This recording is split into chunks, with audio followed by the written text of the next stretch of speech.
The electronic missive arrived with the cold finality of an execution order. One moment, I was hunched over a spreadsheet. The next, the screen of my phone glowed with a name I knew too well: Greg. The email's subject line was a masterpiece of casual cruelty, regarding the camper van. A chill that had nothing to do with the office air conditioning snaked its way up my spine. My husband, my rock, the man I had built a life with. Or so I thought. My name is Hannah, and at 35, my world was a meticulously constructed diorama of stability. A 3-person family unit. My husband, Greg, myself, and our brilliant 10-year-old son, Ryan. My life was defined by routine, work, home, and the quiet comfort of a marriage that, despite its lopsided burden, felt secure. I was the breadwinner, the one with a steady job and the quiet anxiety of keeping our family afloat, especially since Greg, a man with a penchant for starting over, rarely held a job for long. But he had finally settled 3 years in, and a new sense of hope had bloomed between us. We spoke of making memories, of family trips, of a future unburdened by financial fear. The camper van was to be the vessel for those memories, a $35,000 symbol of our new beginning. When Greg's less-than-stellar credit history tanked his loan application, I, ever the dutiful wife, stepped in. I took out the loan in my name, a simple act of faith in our shared future. The day of its delivery was a day I had marked on my calendar with eager anticipation. It was also the day my world came crashing down. The email was a premeditated betrayal, a clean-cut incision. I called him, my voice shaking with a confusion so profound it left me breathless. He sounded perfectly composed, a chilling contrast to my panic. "I've fallen in love with another woman," he stated, his voice flat, "and I've decided to start over with her." My mind reeled. A fling? A serious affair? It didn't matter. What mattered was the cold-blooded admission, the sudden, unfeeling disconnect from a life we had built together. Then came the second blow. "I've filed the divorce papers. Remember the ones we prepared during that fight? They're gone, and so am I." The line went dead. The silence that followed was louder than any scream, a deafening echo in the sterile quiet of my office. He was gone. The camper van, the savings, the security I had worked so hard to build, all of it stolen. I went home in a daze, the weight of a $35,000 debt crushing me with every step. The divorce papers were, as he promised, gone. The savings account, a nest egg of $20,000 I had built from my single days, was empty. My body was a hollowed-out shell, a ghost of the woman who had left for work that morning. Ryan, with a maturity that belied his age, saw it all. His sharp eyes, far too old for a 10-year-old, scanned my face with concern. "Mom, what's wrong?" he asked, his voice a balm on my wounded spirit. "You haven't been eating. You look—" He trailed off, his gaze drifting to the right, a subconscious tell I had taught him long ago. Liars look up and to the right. He was looking at himself, but the meaning was clear. He knew something was terribly wrong.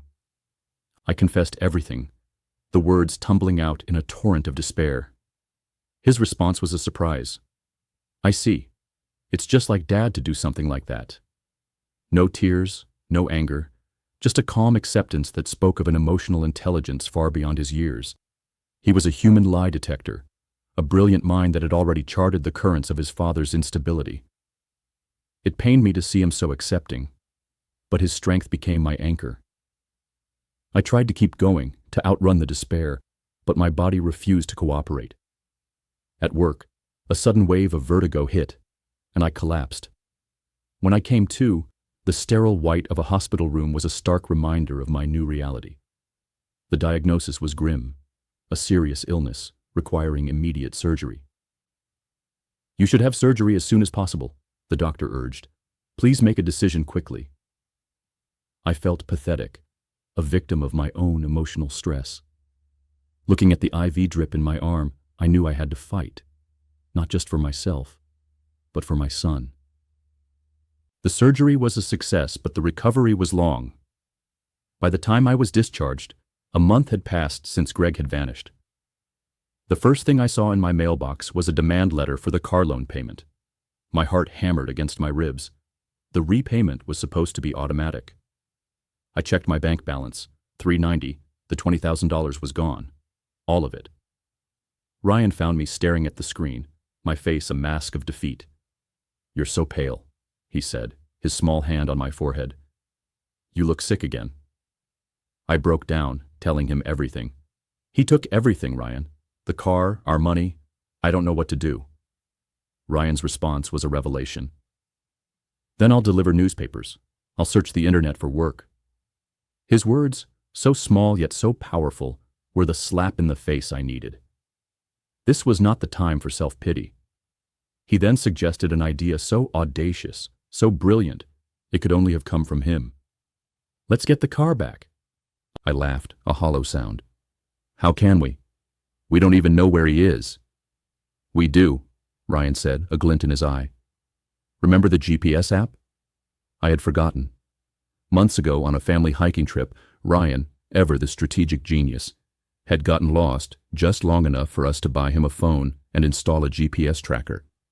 What I didn't know was that he had a second motive. "I thought something was off with Dad," he admitted, "so I came up with this plan to monitor him." My 10-year-old son, a prodigy in planning and deception, had already put a tracking device on his father. He even knew about the mistress. A chill ran down my spine. "You're a terrifying child," I said, and for the first time in a month I smiled. "Let's teach Dad a lesson." 3 days later, my phone rang. A familiar, panicked voice. "Hannah, it's me. I need your help. The police. They're questioning me." I went to the location Ryan had pinpointed on his phone, a forest park near our house.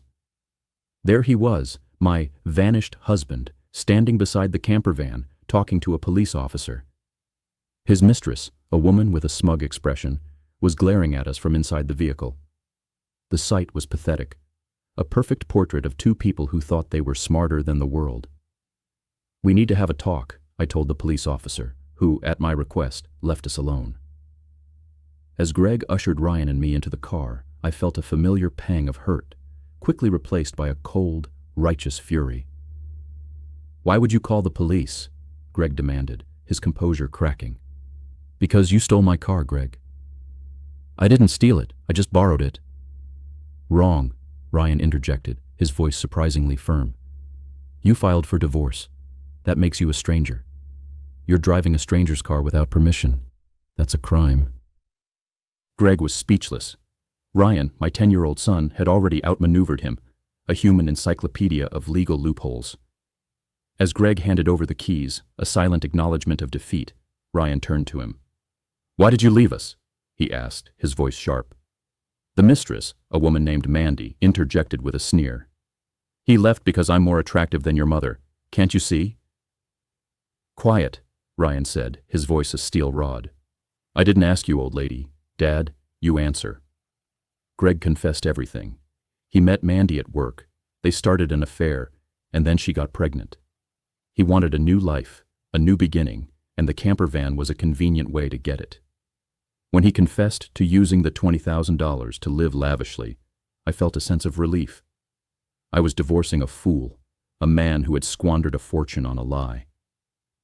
"By the way," Ryan added, his eyes fixed on Mandy's bulging stomach, "we met 3 months ago, but the baby is due in 3 months.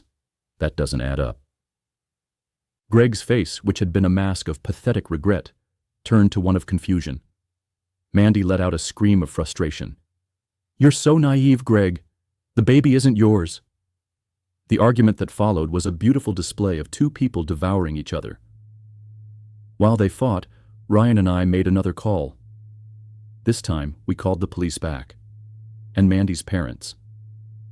When Mandy's parents arrived, their faces were a shade of furious red that matched the flashing lights of the police cars. "We disown a daughter who causes trouble for others," her father yelled. Mandy, faced with a furious family and a criminal charge, crumpled. "I was wrong," Greg whimpered, begging for a second chance. "I'll never cheat again. Please don't arrest me." "People don't change," Ryan said, his voice hard. "Especially lazy people like you." Ryan's right, I added, my voice echoing his resolve. Reflect on your actions and pay for your crimes at the police station. Greg panicked. If I get arrested, I can't pay you back. I smiled. Don't worry. I've already found you a place to work. You can pay me back from there. We left Greg and Mandy in the blinding lights of the police cars, their lives as shattered as the one they had tried to steal from me. Thanks to Ryan, we were able to press charges for the theft of the camper van and my $20,000. Through our lawyer, we secured a settlement of $20,000 in damages and a monthly child support payment of $1,500. Greg, now an ex-convict, was forced to work at a subcontracting factory of my company, with his payments directly deducted from his salary. The camper van was sold, the loan was paid off, and my health improved dramatically. Ryan, my little hero, now helps with household chores, and his brilliant mind is already dreaming of a future he will build for himself. The story of our family will be different now. A story of two survivors, not a tragedy. The weight of that vanished life is gone, replaced by the unbreakable bond between a mother and her remarkable son.